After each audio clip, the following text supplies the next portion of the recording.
हिंदी और मैं हूं आपके साथ स्वप्नी यादव। क्या कभी आपने सोचा है कि एसी का टेम्परेचर 16 डिग्री सेल्सियस से कम क्यों नहीं होता है? घर में एसी, ऑफिस में एसी और यहाँ तक कि मॉल में भी एसी।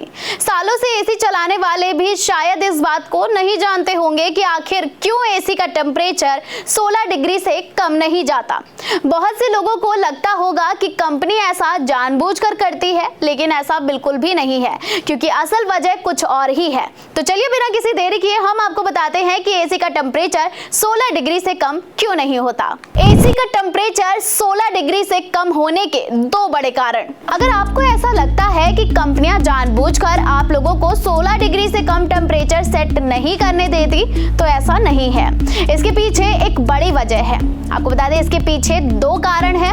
पहला तो 16 डिग्री से कम टेम्परेचर एसी के लिए ठीक नहीं है, और दूसरा आप लोगों की सेहत के लिए भी ठीक नहीं है। अगर टेम्परेचर 16 डिग्री से कम हुआ तो इससे एसी में लगे इवेपोरेटर पर बर्फ जमने लगेगी, जिससे आपके एयर कंडीशनर को नुकसान पहुंच सकता है।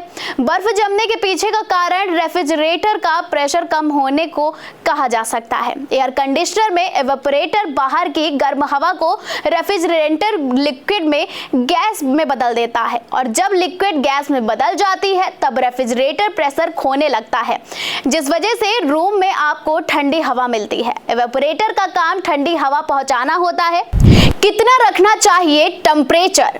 अब आप सोच रहे होंगे कि अगर टेम्परेचर 16 डिग्री से कम नहीं होता है तो फिर हेल्थ के लिए कितना टेम्परेचर सही होगा। तो चलिए हम आपको इस वीडियो में बताते हैं कि आपको कितना टेम्परेचर रखना चाहिए जिससे आपकी हेल्थ भी ठीक रहे।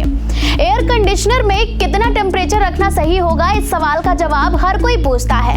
वैसे तो कहा जाता है कि एसी को 24 डिग्री पर ही चलाना सबसे सही टेम्परेचर माना जाता है, लेकिन आप अपनी जरूरत के हिसाब से कम और ज्यादा कर सकते हैं।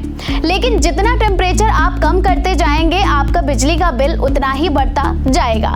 इसके साथ ही हेल्थ इश्यूज भी बढ़ते जाएंगे। फिलहाल आज के इस खास प्रोग्राम में बस इतना ही। मिलते हैं कल नई जानकारी के साथ। तब तक के लिए हमें दीजिए इजाजत और आप देखते रहें न्यूज़ 7 हिंदी।